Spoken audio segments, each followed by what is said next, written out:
Τώρα είναι η κρίσιμη στιγμή. Τώρα είναι η ώρα να αγωνιστούμε για την Ελλάδα.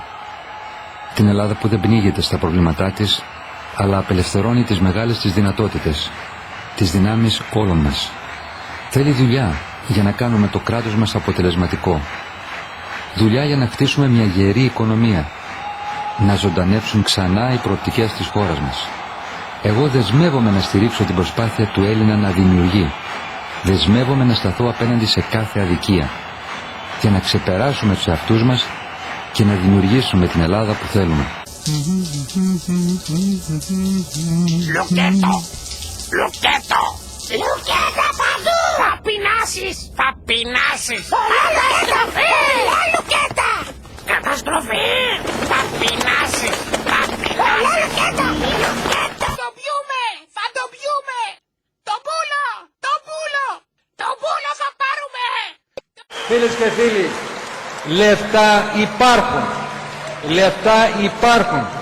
Βρέθηκαν στα γρήγορα για τις τράπεζες εκατοντάδες δισεκατομμύρια, τρισεκατομμύρια.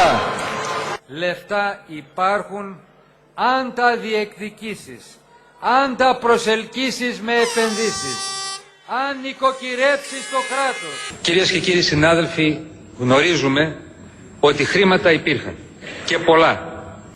The situation back on track, the situation as regards the fiscal policy, and I would say the macro strategy of the country.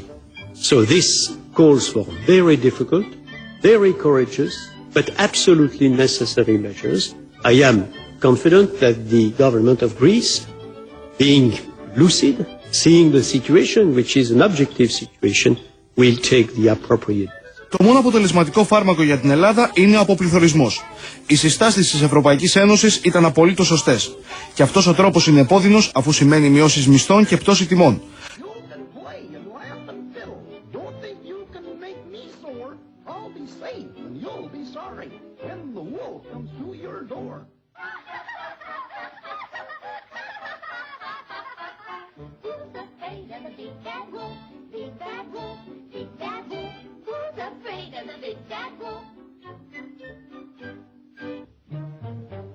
Βρισκόμαστε σε μια δύσκολη πορεία.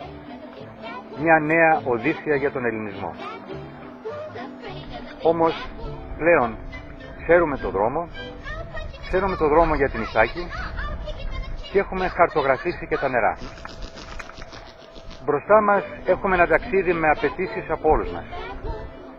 Αλλά με μια νέα συλλογική συνείδηση και κοινή προσπάθεια θα φτάσουμε εκεί ασφαλείς, πιο σίγουροι, πιο δίκαιοι, πιο περήφανοι.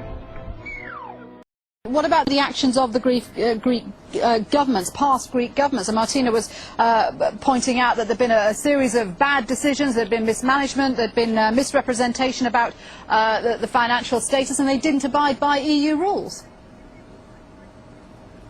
Well, the people should be demanding for a referendum, like they did in Iceland, to see whether or not they want IMF in their country, or the people should be demanding a new election. The people should seek a regime change in Greece if the Greek government's in bed with Wall Street bankers. That's tyranny. Και ο δρόμος είναι ανοιχτός. Είναι μπροστά μας. Πάμε.